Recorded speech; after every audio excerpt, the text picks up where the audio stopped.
Student, आप सभी को लोगों का स्वागत है हमारे फिर से एक नए वीडियो एनसीईआरटी सॉल्यूशन में। अगली वीडियो में हम लोगों ने पढ़ा था मुद्रा के बारे में। अब हम आपको अगर उसके बारे में और ज़्यादा जानने हैं उनकी परिभाषा के बारे में, तो आप हमारे पिछले वीडियो में जाके देख सकते हैं। तो चलिए अब हम अपना शुरू करते हैं सेकंड पार्ट मुद्रा के बारे में। सामान्य स्वीकृति पर आधारित परिभाषाएं। ओके, इस वर्ग में मुद्रा की उन परिभाषाओं का समावेश है जो मुद्रा की सर्वग्राह्यता सामान्य स्वीकृति पर बल देती है। ऐसी प्रमुख परिभाषाएं निम्नलिखित हैं। हमारी ये जो मुद्रा है, ये जो है कि कई परिभाषाओं के समावेश या सम्मेलन से मिल के बनी हुई। समावेश का मतलब होता है मिलन। जब मुद्रा की सर्वग्राह्यता, जो कि हमारी जो मुद्रा है वो सभी लोगों के द्वारा जो है कि वो स्वीकार कर लिया गया है, और ये स्वीकार करने पर इतना ज़्यादा बल देती है कि उसकी बहुत ज़्यादा प्रमुख परिभाषाएं बन चुकी हैं। प्रोफेसर सेलिगमैन के अनुसार, जैसे कि आप लोग को बता देते हैं, मुद्रा वह वस्तु है जिसे सामान्य स्वीकृति प्राप्त है। मुद्रा वह वस्तु है जिसे सभी लोगों के द्वारा हर प्रकार की स्वीकृति प्राप्त है कि मुद्रा हर प्रकार के चलन में जा सकती हो, चाहे किसी भी सेवा से लेकर किसी भी वस्तु के खरीदने या भुगतान करने तक की हो। अब प्रोफेसर कैंट के अनुसार मुद्रा एक ऐसी वस्तु है जिसे सामान्यतः विनिमय के माध्यम तथा मूल्य मापक के रूप में स्वीकार किया जाता है। ये जो हमारी मुद्रा है, इसे सबसे ज़्यादा हम लोग विनिमय के माध्यम से, अब विनिमय की परिभाषा तो आप लोगों को हमने अगली वीडियो में बता ही दिया था। चलिए, जिन लोगों को नहीं पता हम आपको इस वीडियो में बता देते हैं। ये जो हमारी वस्तु विनिमय है, यह एक वस्तु से दूसरे वस्तु के प्रत्यक्ष विनिमय को ही हम विनिमय कहते हैं, वस्तु विनिमय कहते हैं। मतलब कि उसका प्रत्यक्ष विनिमय है, आमने सामने से। ठीक है। अब प्रोफेसर एली के अनुसार हम लोग देखते हैं, मुद्रा में वे सभी वस्तुएं सम्मिलित हैं जिन्हें समाज में सर्वग्राह्यता प्राप्त है। मुद्रा में वे हर प्रकार के गुण उसमें प्रचलित हैं, या हर प्रकार की वस्तुएं उसमें प्रचलित हैं जिससे कि हमारे समाज में सभी लोगों के द्वारा जो है कि प्राप्त किया जा सकता है। जैसे कोई भी वस्तु खरीदनी हुई, ये सब हो गए। अब हम इसकी उपर्युक्त परिभाषा देखते हैं। उपर्युक्त सभी परिभाषाओं में मुद्रा के मूल गुण सर्वग्राह्यता को स्वीकार किया जाता है। मतलब कि जो हमारी मुद्रा है, इसका जो मूल गुण है उसको सभी लोगों के द्वारा स्वीकार कर लिया गया है कि उस मुद्रा का हमारे जीवन में क्या गुण या महत्व है। जैसे कि मुद्रा का तो हमारे जीवन में बहुत ज़्यादा महत्व है। बिना मुद्रा के, आजकल आप लोग भी जानते हैं कि बिना मुद्रा के कोई भी चीज़ नहीं होती। पैसा है तो काम है, नहीं तो जय श्री राम है। मुद्रा की यह स्वीकृति स्वतंत्र तथा ऐच्छिक होनी चाहिए। जो मुद्रा की हमारी जो स्वीकृति है, स्वीकृति मतलब कि उसे मुद्रा को प्राप्त करने के लिए हमारा जो विचार है वो स्वतंत्र होना चाहिए, ना कि दबाव में होना चाहिए। और ऐच्छिक ये होती है कि हमें हमारे ऊपर ना कोई दबाव हो, ना किसी प्रकार की कोई जो है कि ये हो कि हम मुद्रा ले लेंगे तो हमारे जो है कि काम नहीं हो पाएगा, हमें घाटा होगा, नफ़ा होगा, नुकसान होगा। व्यापार में तो ये सब चलते रहते हैं, आज लाभ है तो कल हानि है। ओके, आगे हम देखते हैं। तर्क की दृष्टि से ये परिभाषाएं अधिक श्रेष्ठ है, इसलिए इन्हें अपेक्षाकृत अधिक मान्यता प्राप्त है। जो हमारे विचार हैं, इनकी दृष्टि से हमारी ये जो परिभाषाएं हैं मुद्रा के बारे में, ये जो है कि बहुत ज़्यादा ही श्रेष्ठ है। मतलब कि बहुत ज़्यादा अधिक, सबसे अधिक जो है कि मान्यता इसको प्राप्त किया गया है। अब निष्कर्ष, उचित परिभाषा, इसका हम निष्कर्ष जान लेते हैं। उचित परिभाषा, मुद्रा की उपयुक्त परिभाषाओं का अध्ययन करने के पश्चात मुद्रा के महत्वपूर्ण कार्यों एवं विशेषताओं को दृष्टि में रखते हुए मुद्रा की एक सरल एवं सारगर्भित परिभाषाएं निम्न प्रकार प्रस्तुत की जा सकती हैं। मतलब कि ये जो हमारी मुद्रा है, इसको जो है कि बहुत ही महत्वपूर्ण कार्यों के लिए हमारे दृष्टि में रखा गया है। जैसे कि मुद्रा एक सरल एवं सागर्भिक परिभाषा है। मुद्रा एक सरल है और वो सागर्भिक, मतलब कि सभी लोगों के द्वारा इस मुद्रा को हम लोग इतना ज़्यादा अपने जीवन में वो कर लिए हैं कि ये सभी लोगों को द्वारा ग्रहण कर लिया गया है मुद्रा। ओके, अब देखिए, मुद्रा के कार्य में वृद्धि हो गई और निरंतर हो भी रही है। जो हमारी ये मुद्रा है, इसके कार्य में हमारी जो है कि वृद्धि हो भी रही है और ये निरंतर होती भी रहेगी, क्योंकि मुद्रा हमारा ये कभी बंद होगा ही नहीं। हमारे जीवन में मुद्रा का मतलब कि जैसे हमारे शरीर में सांस हम लेते रहते हैं, अगर ये बंद हो गई तो हमारा जीवन बंद हो गया, हम किसी काम के नहीं रह जाएंगे, जिससे आप लोग बोलते हैं कि मर गए। उसी तरह से अगर मुद्रा जो है कि हमारे जीवन में नहीं रहा ना, तो हमारी जो ये जो जीवन की ये जो प्रणाली है, जो जीवन का मतलब कि जीवन यापन करने के जो साधन है कई प्रकार के, ये सब में निरंतर अगर ये मुद्रा का प्रयोग नहीं हुआ तो जो कि हमारा जो जीवन यापन है वो उसमें बहुत कठिनाई होगी, क्योंकि आजकल दोहरे संयोग का अभाव बहुत ज़्यादा चल रहा है वस्तु विनिमय में। सुविधा की दृष्टि से हम मुद्रा के कार्यों को निम्नवत रूपरेखा के आधार पर अध्ययन कर सकते हैं। जो हमारी मुद्रा है इसके कार्य को हम कई प्रकार से रूपरेखा कर सकते हैं, या कई प्रकार से उसे हम जान सकते हैं। देखिए मुद्रा के कार्य हमारे, पहला प्रमुख कार्य, दूसरा है सहायक कार्य, तीसरा है आकस्मिक कार्य, चौथा है विविध कार्य। अब प्रमुख कार्य में देखिए हमारे क्या क्या है। विनिमय का माध्यम है और मूल्य का मापक है। और सहायक कार्य में स्थगित भुगतानों का आधार, मूल्य संचय का आधार। और आकस्मिक कार्य में देखिए सामाजिक आय का विवरण है एवं साख व्यवस्था का आधार है। और विविध कार्य में शोधन क्षमता सूचक है और निर्णय के वाहक हैं। ठीक है। और हमारे सहायक कार्य में एक और हेडिंग है, मूल्य स्थानांतरण का साधन। और आकस्मिक कार्य में एक और हेडिंग है, इसे मैं आपको नहीं बता पाई, पूंजी की तरलता एवं उत्पादकता। अब हम मुद्रा के कार्य का प्रथम कार्य पढ़ लेते हैं, प्राथमिक या मुख्य कार्य, मतलब प्राइमरी फंक्शन। मुद्रा के मुख्य या प्रारंभिक कार्य वे कार्य हैं जिन्हें मुद्रा प्रत्येक प्रकार के अर्थव्यवस्था में अनिवार्य रूप से संपन्न करती हैं। मुद्रा के निम्नलिखित दो मुख्य कार्य हैं। ये जो हमारी मुद्रा है इसका बहुत सारे कार्य हैं हमारे जीवन में, जो कि मुद्रा प्रत्येक प्रकार की जो हमारी अर्थव्यवस्था है उसमें अनिवार्य रूप से उसकी जो है कि रूप से संपन्न करती है। जो हमारी ये मुद्रा है ये हमारे अर्थव्यवस्था को इतने अच्छे से संपन्न करती है, इतने अच्छे से उसे निर्वाह करती है कि वैसे कि हम लोग बहुत से लोग जानते हैं कि ये टैक्स हो गया, हम लोगों को टैक्स भरना होता है। इन सब में मुद्रा का जो है हमारे जीवन में बहुत महत्व है। अर्थव्यवस्था अगर हमारी सरल रही, अगर मुद्रा विनिमय अगर हमारी सरल रही तो हमारे अर्थव्यवस्था में कभी भी किसी भी प्रकार की कोई समस्या उत्पन्न हो ही नहीं सकती। अब विनिमय के माध्यम से आप देख सकते हैं, क्योंकि मुद्रा के निम्नलिखित दो मुख्य कार्य भी हैं। पहला कार्य है विनिमय का माध्यम। मुद्रा का सबसे महत्वपूर्ण कार्य विनिमय को सरल एवं सुविधापूर्ण बनाना है। मुद्रा का महत्वपूर्ण कार्य ये है विनिमय मैंने आप लोगों को बताया, वस्तुओं का आदान प्रदान, इसको बहुत सरल रूप से ये जो है कि संपूर्ण करता है। ओके, आज जितने भी लेन देन होते हैं उनके भुगतान में मुद्रा ही ली जाती है। आज के समय में हम लोग जितने भी प्रकार के भुगतान करते हैं, या चाय बेचने की हो, चीनी बेचने की और इत्यादि, खाने पीने का या सेवा का, इन सबको हम मुद्रा से ही लेते हैं, ना कि पहले के समय में गायों के बेच के या उसके बदले दाल चावल गेहूँ ये सब दे करके। आज के समय में मुद्रा ही हमारे लिए अत्यंत महत्वपूर्ण है। सभी वस्तुओं एवं सेवाओं का क्रय विक्रय भी मुद्रा के माध्यम से किया जाता है। जो हम वस्तुएं सेवाओं को प्रदान करते हैं उसका क्रय विक्रय मतलब है खरीदना और बेचना, वो भी मुद्रा के द्वारा किया जाता है। वस्तुतः मुद्रा प्रत्येक के विनिमय कार्य में मध्यस्थ का कार्य करती है। जो हमारी मुद्रा है वो प्रत्येक कार्य में मध्यस्थ में कार्य करती है। मध्यस्थ का मतलब है उसके बीच में जो कड़ी होती है उसका कार्य मुद्रा करती है। मतलब कि आपके जीवन से लेके जब से आपका जन्म हुआ उसके मरण तक जो भी बीच में उसका कार्य हुआ होगा वो सब कुछ मुद्रा का ही कार्य हुआ होगा।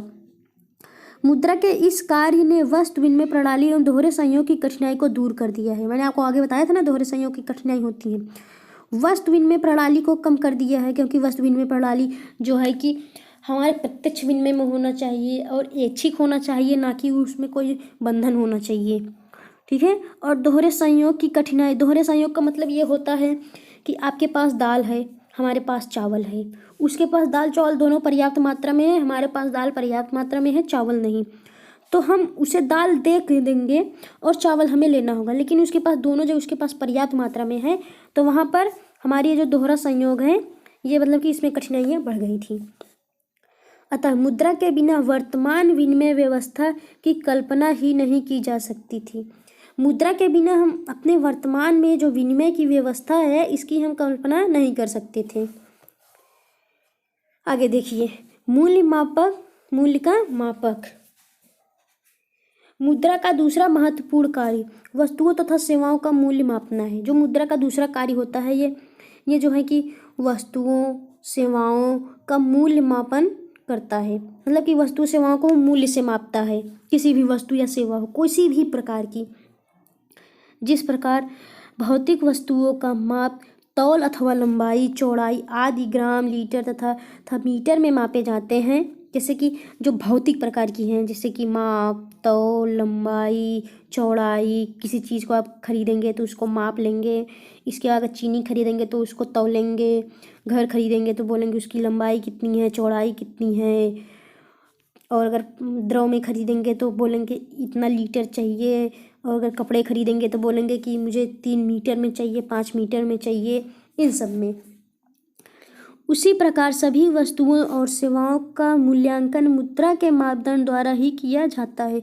उसी प्रकार हमारी जितनी भी सेवाएं हैं उनका जो है कि जो मापदंड किया जाता है उनका जो है कि मुद्रा के मूल्य पे किया जाता है। मापदंड का मतलब होता है उसका हम जो माप करते हैं या उसका जो हम कि क्या बोलते हैं उसको, मापदंड को क्या बोलते हैं यार,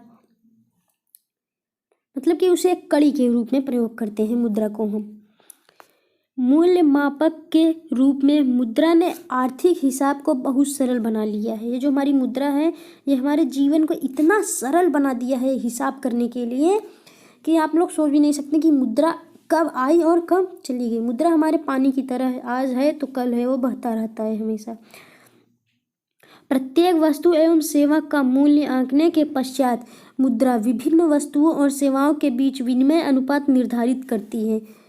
जितने भी प्रकार की वस्तु सेवा है या किसी भी वस्तुओं और सेवाओं के बीच में विनिमय का अनुपात निर्धारित करना होता है, सब जो है कि मुद्रा के ही ऊपर निर्भर है।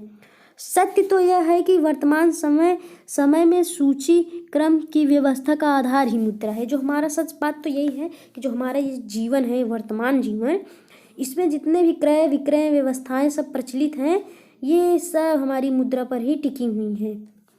ठीक है, आगे देखिए, मुद्रा के सहायक या गौणकारी सेकेंडरी फंक्शन जिसे बोलते हैं।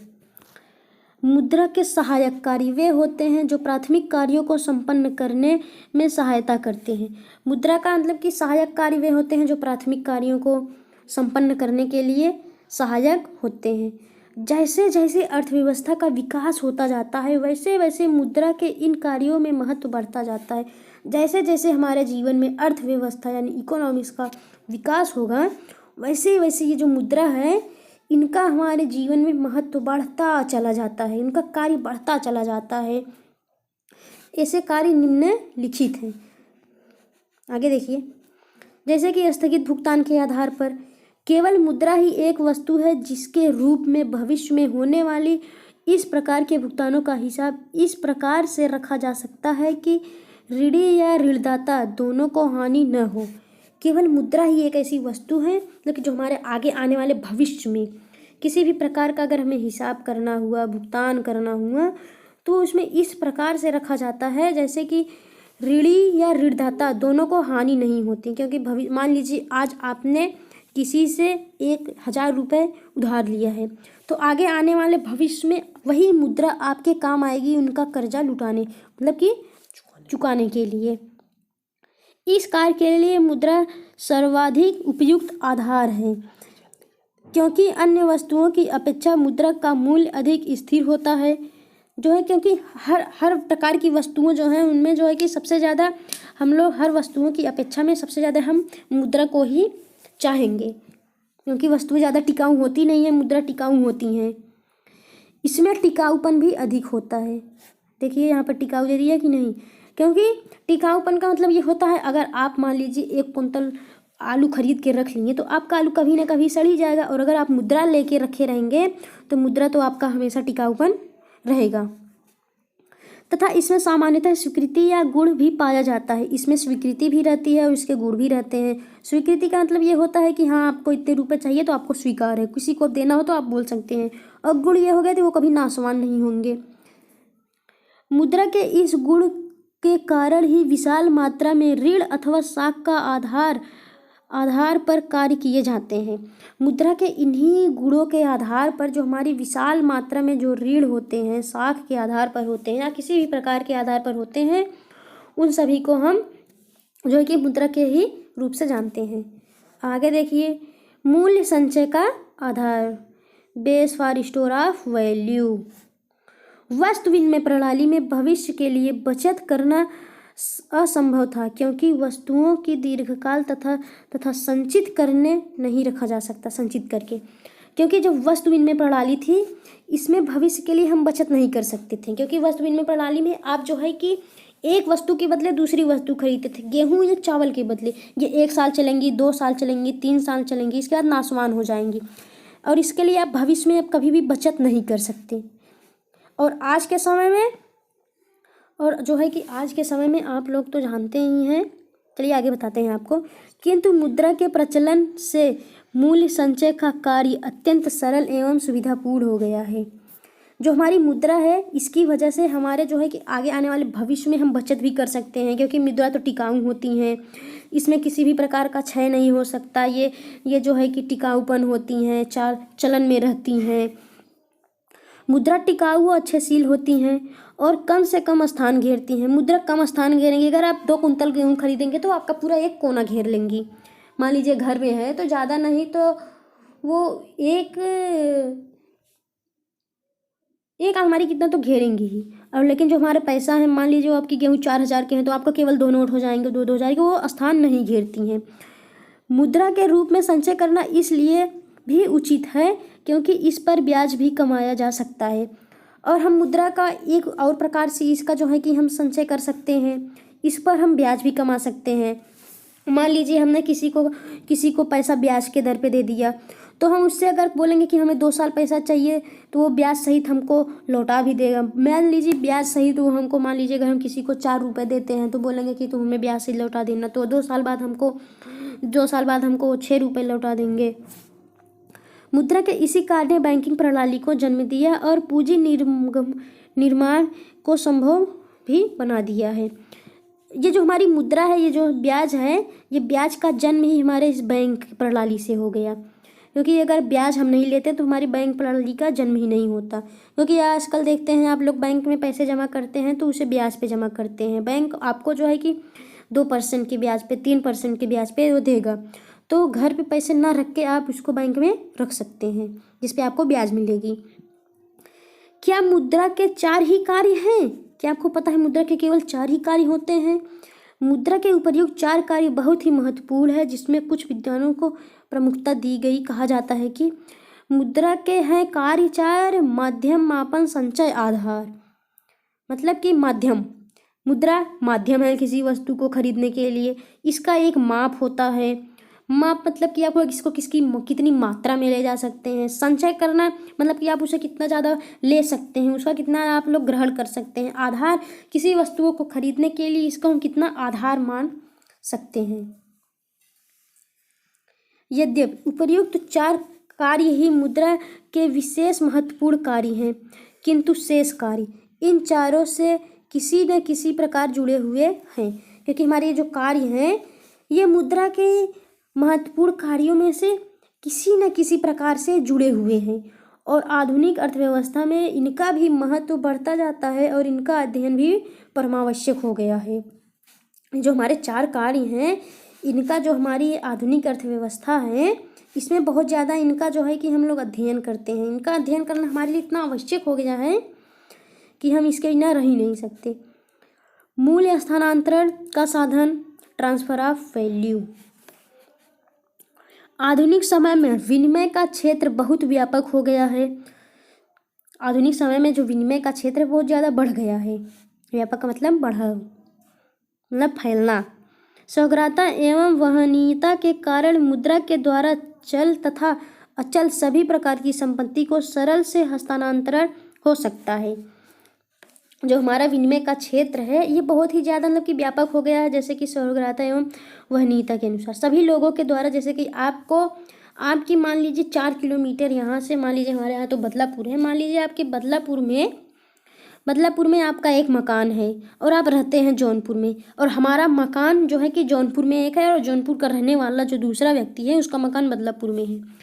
तो हम उन दोनों से जो है कि अपनी ये जो वहनीयता है इससे हम अपना मान लीजिए एक मतलब मान लीजिए 1 एकड़ ज़मीन हमारी जौनपुर में है और दूसरे व्यक्ति का जो है 1 एकड़ ज़मीन बदलापुर में है।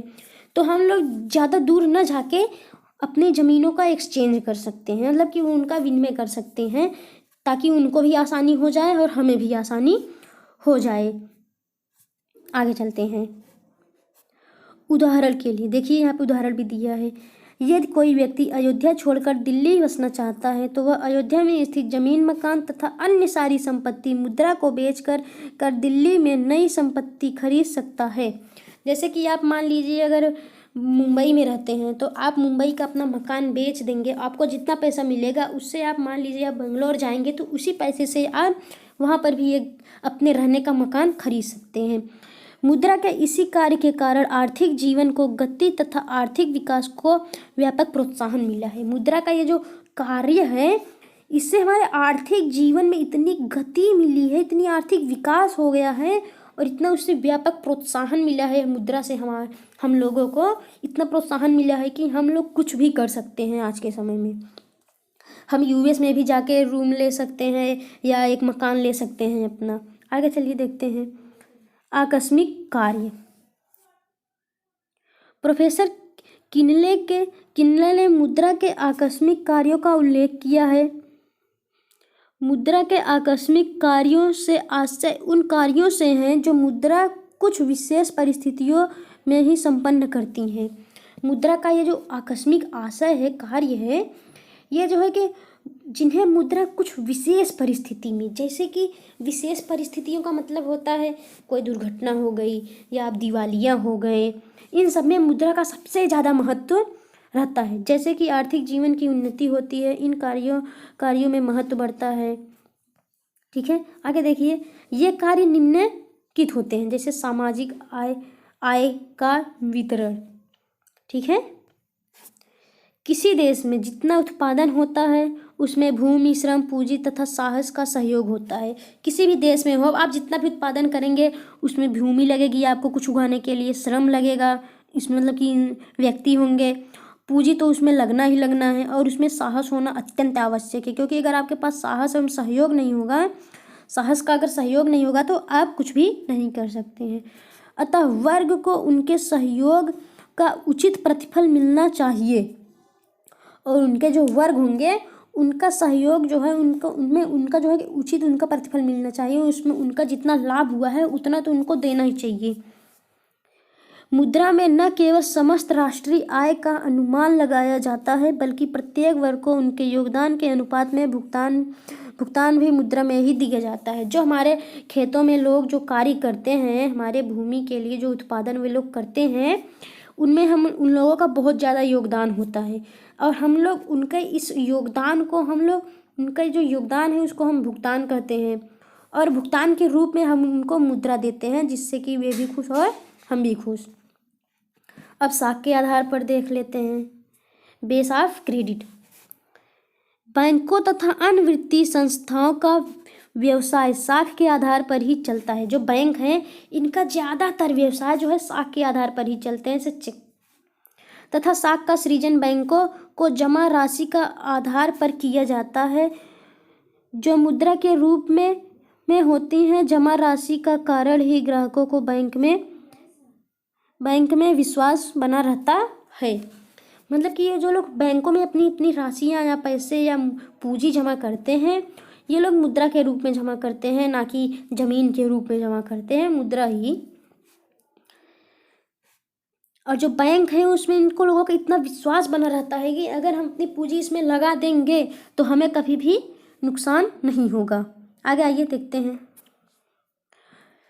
अधिक उत्पादन कार्यों में लगाया जा सकता है, जिससे कि हमारी जो जो पूंजी है ये हमारे अन्य कार्यों में भी, अनेक कार्यों में भी लगाया जा सकता है। इस प्रकार मुद्रा के प्रयोग से पूंजी की तरलता तथा गतिशीलता में वृद्धि होती है और पूंजी की उत्पादकता बढ़ती है। इस प्रकार से हमारी ये जो मुद्रा है इसका प्रयोग हम बहुत ही तरल रूप से करते हैं। तरल का मतलब कि पानी की तरह करते हैं, और गतिशील रूप से इसकी हम वृद्धि करते रहते हैं। गतिशील का मतलब होता है तेजी से वृद्धि करना पूंजी की, इससे कि हमारी उत्पादकता भी बढ़ती है। अगर हम बैंकों में, अगर मान लीजिए हम बैंक में आज 20 रुपये जमा किए 2% की दर से, और दूसरा व्यक्ति आया बोला कि हमें आप 20 रुपये दे दीजिए, तो बैंक वाला सोचेगा कि अरे 20 रुपये वो 2 साल बाद लेंगे, तो इनको मैं 20 रुपये जो है कि 10% की दर से, वो तो मुझे 2% दिया, मैंने उनको 10 पे दे दिया।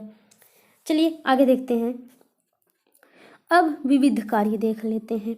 उपर्युक्त कार्यों के अतिरिक्त मुद्रा कुछ और भी कार्य करती है जो निम्नलिखित है। जैसे शोधन क्षमता सूचक।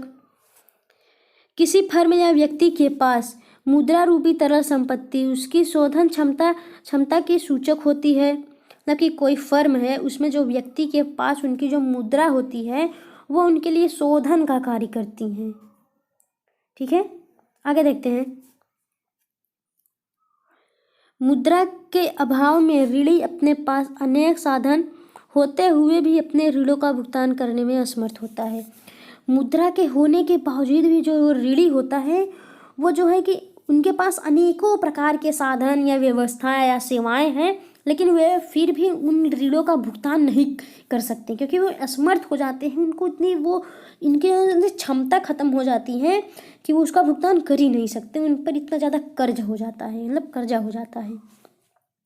वस्तुतः उपलब्ध मुद्रा इस बात की सूचक है कि शोधन क्षमता को कहाँ तक बनाए रखा जा सकता है। मुद्रा मतलब कि इस बात का सूचक हो जाती है कि हम लोग इसको कहाँ तक बना के रख सकते हैं। इस प्रकार मुद्रा भुगतान करने की क्षमता की गारंटी के रूप में कार्य करती है। और जो हमारी मुद्रा है ये हमारे भुगतान के लिए ना, ये जो है कि एक गारंटी का कार्य करती है। अगर हमें भुगतान करना है तो ये हमारे गारंटी का कार्य करेगी, क्योंकि हम उनको पैसा दे दिया तो ये हमारी गारंटी है कि हमने आपको पैसा दे दिया। मुद्रा दिया तो गारंटी हो गई ना कि हाँ मैंने आपको पैसा दे दिया, आपके हाथ में मुद्रा है, तो ये हो ही तो गई। अब निर्णय का वाहक देख लेते हैं हम लोग। मुद्रा के रूप में की गई बचत भविष्य में किसी भी उद्देश्य के लिए काम में लाई जा सकती है। ये जो मुद्रा है इसका जो है हम बचत भविष्य में कई प्रकार के कार्यों में ला सकते हैं। जैसे कि मान लीजिए हमें ज़मीन खरीदना हुआ तो हम ला सकते हैं, या हमारे घर में कोई बीमार पड़ गया तो अगर हमारे पास मुद्रा रहेगी बचत के रूप में तो हम उससे जो है कि उसका इलाज करा सकते हैं। अन्य शब्दों में मुद्रा के रूप में संचित क्रय शक्ति प्रत्येक व्यक्ति को यह विशेषाधिकार प्रदान करती है कि वह भविष्य में उसका अपनी इच्छानुसार सर्वोत्तम उपयोग कर ले। मतलब कि भविष्य में हमारी ये जो मुद्रा है इसका हम सर्वोच्च या सभी प्रकार से भी इच्छानुसार उसका हम लोग जो है कि उपयोग कर सकें। अर्थात का मतलब होता है या अथवा। मुद्रा निर्णय के वाहक के रूप में कार्य करती है। मुद्रा एक निर्णय वाहक के रूप में कार्य करती है। उदाहरण, यदि किसी व्यक्ति ने कार खरीदने के लिए बचत की है किंतु बाद में वह विदेश जाकर शिक्षा ग्रहण करना चाहता है तो उस बचत का उपयोग विदेश में शिक्षा लेने पर कर सकता है। मतलब कि ये हमारी जो मुद्रा है वो किसी व्यक्ति को कार खरीदने के लिए वो बचत करके रखा है, अपने पैसा मतलब स्टोर करके रखा है, लेकिन उसे अभी कार नहीं खरीदनी है। वो सोचता है कि अभी मैं विदेश जाऊँ और वहाँ पे शिक्षा ग्रहण करके मैं और ज़्यादा बचत करूँ, जिसलिए वो जो है कि विदेश में जाता है और शिक्षा ले लेता है। और हमने आपको जो बताया था कि हमारे देश में जो है कि चार जगहों पर हमारी जो मुद्रा है ये जो है कि 4 जगहों पर बनती है। मतलब कि हमारी जो सिक्का ढलाई है ये हमारे भारत देश में जो है कि 4 जगहों पर सिक्का ढलाई का कार्य होता है। इसे मैं आपको अगली वीडियो में बताऊंगा। और उसी के साथ साथ मुद्रा के गुण, लाभ एवं महत्व के बारे में भी हम आपको अगली वीडियो में बता देंगे। Thank you.